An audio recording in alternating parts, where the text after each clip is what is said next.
Hello मेरे प्यारे दोस्तों, कैसे हैं आप सभी लोग। उम्मीद है आप सभी लोग अच्छे होंगे, स्वस्थ होंगे, कुशल होंगे। कहानी के लिए मेरे चैनल को सब्सक्राइब कीजिए, कहानी को लाइक को शेयर ज़रूर कीजिएगा और कहानी कैसी लगी प्लीज़ कमेंट बॉक्स में ज़रूर बताइएगा। कहानी को लेकर कोई भी राय या सुझाव हो वो भी ज़रूर दीजिएगा। तो शुरू करते हैं हम आज ये अपनी कहानी। गाड़ी की रफ्तार धीरे धीरे कम हो रही थी। सुधीर ने झाँक कर देखा, स्टेशन आ गया था। गाड़ी प्लेटफॉर्म पर आकर खड़ी हो गई थी। प्रथम सीढ़ी का गुफा था, इसीलिए यात्री को चढ़ने उतरने की जल्दी नहीं हो रही थी। सुधीर इत्मीनान से अटैची लेकर दरवाजे की ओर बढ़ा। तभी उसने देखा कि गाड़ी के दरवाजे पर सुनहरे फ्रेम का चश्मा लगाए व सूट बूट पहने एक आदमी आरक्षण सूची में अपना नाम देख रहा था। उस आदमी को अपना नाम दिखाई दिया तो उसने पीछे खड़े कुल्ली से सामान अंदर रखने को कहा। सुधीर को उसकी आकृति कुछ पहचानी सी लगी, पर चेहरा तिरछा था इसीलिए दिखाई नहीं दिया। जब उसने मुंह घुमाया तो दोनों की नजरें मिली। क्षणांश में ही दोनों दोस्त गले लग गए। सुधीर के कॉलेज के दिनों का साथी विनय था। दोनों एक ही छात्रावास में कई साल साथ रहे थे। सुधीर ने पूछा, आजकल कहाँ हो, क्या कर रहे हो। विनय बोला, यही दिल्ली में अपनी फैक्ट्री है। तुम कहाँ हो। सरकारी नौकरी में उच्च अधिकारी हूँ, दौरे पर बाहर गया था। मैं भी यहीं दिल्ली में ही हूँ। वो बातें कर ही रहे थे कि गाड़ी की सीटी ने वेधन डाला। एक गाड़ी से उतर रहा था, दूसरा चढ़ रहा था। दोनों ने अपने अपने विजिटिंग कार्ड निकाल कर एक दूसरे को दिए। सुधीर गाड़ी से उतर गया। दोनों एक मित्र एक दूसरे की ओर देखते हुए हाथ हिलाते रहे। जब गाड़ी आंखों से ओझल हो गई तो सुधीर के पांव घर की ओर बढ़ने लगे। टैक्सी चल रही थी, पर सुधीर का मन विनय में रमा था। विनय और वह छात्रावास के एक ही कमरे में रहते थे। विनय का मन खेल कूद में ही लगा रहता था, जबकि सुधीर की आकांक्षा थी कि किसी प्रतियोगी में चुना जाए और उच्च अधिकारी बने। इसीलिए हर समय पढ़ता रहता था। जब तब विनय उसे टोकता था, क्यों किताबी कीड़ा बन रहा है, जिंदगी में और भी चीज़ें हैं, उनकी ओर भी देख। मेरे कुछ सपने हैं कि उच्च अफसर बनूं, कार हो, बंगला हो। इसीलिए मेरी माँ मेरे सपने को पूरा करने के लिए जेवर बेचकर मेरी फीस भर रही है। उसकी सब तमन्नाएं पूरी हो गई थी, पर विनय से मिलने के बाद उसे ताज्जुब हो रहा था कि वह भी उसी की तरह गरीब परिवार से था। उसका यह काया पलट कैसे हो गया, एक फैक्ट्री का मालिक कैसे बन गया। इसी उधेड़पुन में वह घर पहुंचा। नौकर रामू ने कार का दरवाज़ा खोला। घर के मेज पर माँ की बीमारी का तार पड़ा था। पड़ोसिन चाची ने बुलाया था। रामू ने बताया, मेम साहब अपनी सहेलियों के साथ घूमने गई हैं। सुनते ही सुधीर को गुस्सा आ गया। वह सोच रहा था कि जब माँ का तार आ गया था तो रश्मि को उनके पास जाना चाहिए था। वह उल्टे पांव बस अड्डे की ओर चल दिया। वह रह रहकर रश्मि पर खिज रहा था कि उसे माँ की बीमारी की जरा भी परवाह नहीं है। माँ बेटे को देख प्रसन्न हो उठी। पड़ोसिन चाची ने बताया, तेरी माँ को तेज बुखार था, हम तो घबरा गए, इसीलिए तुझे तार दे दिया। रश्मि को क्यों नहीं लाया। वह अपनी माँ के पास गई है, घर होती तो अवश्य आती। सुधीर जानता था कि गांव के माहौल में माँ के साथ रहना रश्मि को गवारा नहीं है। माँ भी उसकी आदतें जानती थी, इसीलिए उन्होंने अधिक कुछ नहीं कहा। दूसरे दिन सुधीर लौट आया था। रश्मि ने माँ की बीमारी के बारे में ज़्यादा पूछताछ नहीं की थी। अगली सुबह वह अभी दफ्तर पहुंचा ही था कि रश्मि का फ़ोन आ गया। आज घर में पार्टी है, नौकर नहीं आया है, तुम दफ्तर के किसी आदमी को थोड़ी देर के लिए भेज दो। सुधीर कुड़ गया, पर कुछ सोचते हुए बेरुखी से बोला, ठीक है, भेज दूंगा। शाम को वह घर पहुंचा। सोचा था कि थोड़ी देर आराम करेगा और कॉफ़ी पीकर थकान मिटाएगा। वह रश्मि के पास पहुंचा। वह लेटी हुई पुस्तक पढ़ रही थी। सुधीर को देखकर बोली, आज मैं तो बहुत थक गई। नौकर भी नहीं आया, अब तो उठा भी नहीं जा रहा है। पर किटी पार्टी बहुत अच्छी रही। रमी में बार बार हारती ही रही, इसीलिए थोड़ा जी खट्टा हो गया। आज तो रात का खाना बाहर ही खाना पड़ेगा। रश्मि की बातें सुन सुधीर की कॉफ़ी पीने की इच्छा मर गई। वह पलंग पर लेट गया और सोचने लगा। रश्मि का समय या तो घूमने में व्यतीत होता है या सखियों के साथ ताश खेलने में। घर के कामों में तो उसका मन ही नहीं लगता है, इसीलिए मोटी और भद्दी होती जा रही है। तब जब कभी मैं राय देता हूँ, घर के कामों में मन नहीं लगता तो मत करो, लेकिन घूमने या रमी खेलने की बजाय कुछ रचनात्मक कार्य करो तो चिढ़ उठती है। सोचते सोचते सुधीर सो गया। 9 बजे रश्मि ने जगाया, चलिए किसी होटल में खाना खाते हैं। ना चाहते हुए भी सुधीर को उसके साथ जाना पड़ा। सुबह सुधीर दफ्तर जाने लगा तो रश्मि बोल उठी, दफ्तर पहुंचकर ड्राइवर से कहिएगा कि कार घर ले आए, कुछ खरीदारी करनी है। कल ही तो इतना सामान खरीद कर लाई हो, आज फिर कौन सी ऐसी ज़रूरत पड़ गई। अपने दोनों बच्चे मंसूरी में पढ़ रहे हैं, उनका खर्चा भी है। इस तरह तो तनख्वाह में गुजारा होना मुश्किल है। ऊपरी आमदनी भी कम है। लोग पैसे देते हैं तो 10 काम भी निकालते हैं। सुनते ही रश्मि के माथे पर बल पड़ गए। बड़े भैया भी इसी पद पर हैं, लेकिन उनकी सुबह तो तोहफों से शुरू होती है और रात नोट गिनते हुए व्यतीत होती है। वह तो कभी टोका टाकी नहीं करते।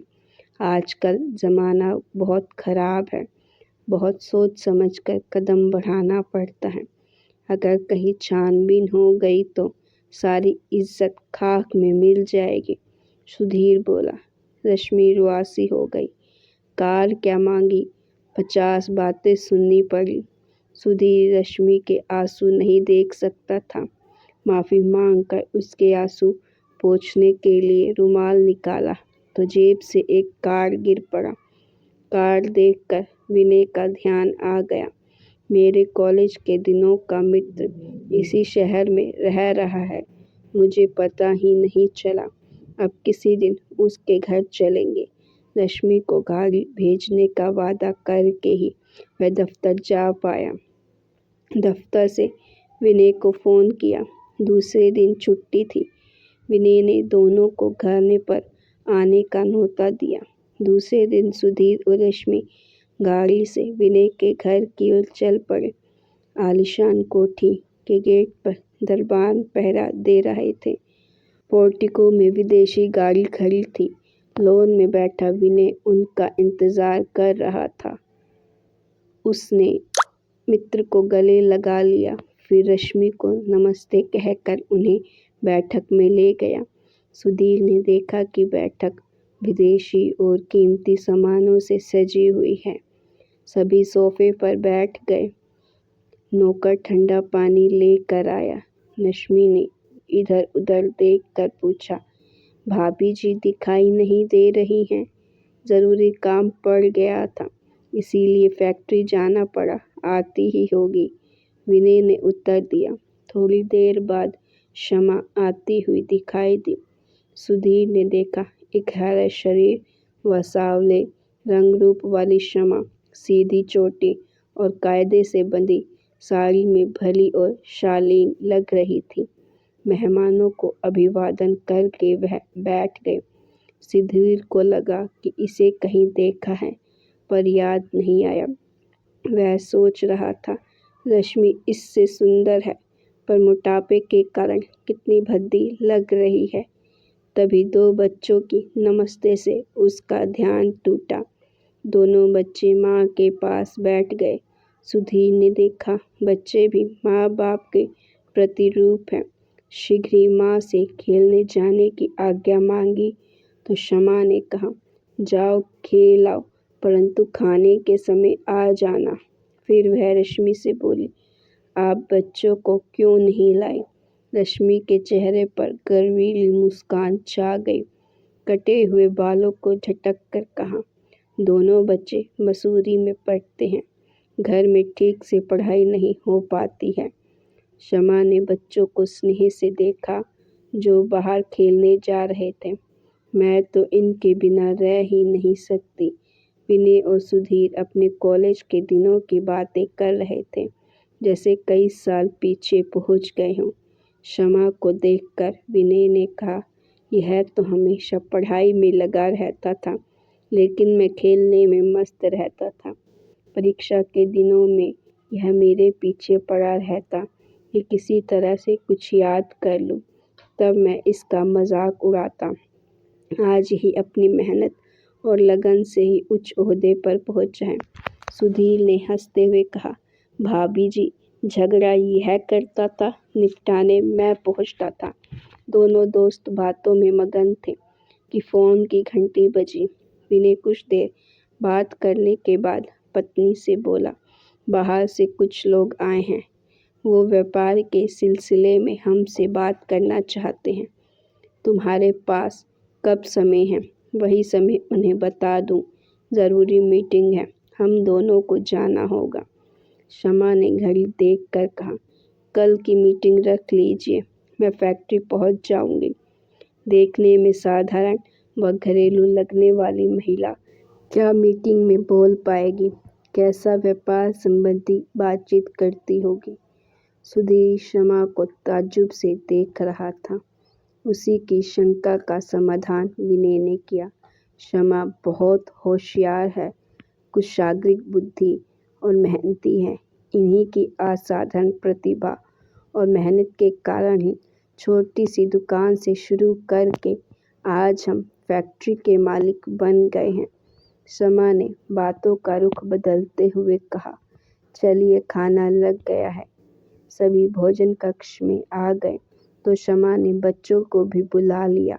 खाने की मेज पर कुछ भारतीय तो कुछ विदेशी व्यंजन दिखाई दे रहे थे। रश्मि ने कहा, आपको तो घर का काम देखने की फुर्सत ही नहीं मिलती होगी, क्योंकि फैक्ट्री में जो व्यस्त रहती हैं। विनय ने पत्नी की ओर प्रशंसा भरी नजरों से देखते हुए कहा, यही तो इनकी खूबी है, खाना अपने तरीके से बनवाती हैं। जिस दिन ये रसोई में नहीं जाती तो बच्चों का और मेरा पेट ही नहीं भरता। बच्चे खाना खाकर अपने कमरे में जा चुके थे। उनके हंसने बोलने की आवाज़ें आ रही थी। सारा माहौल अत्यंत खुशनुमा प्रतीत हो रहा था। जब सुधीर को अपना सूना घर कभी कभी अखर जाता था, वह तो चाहता था कि बच्चे घर पर ही पढ़ें, पर इससे रश्मि की आज़ादी में खलल पड़ता था।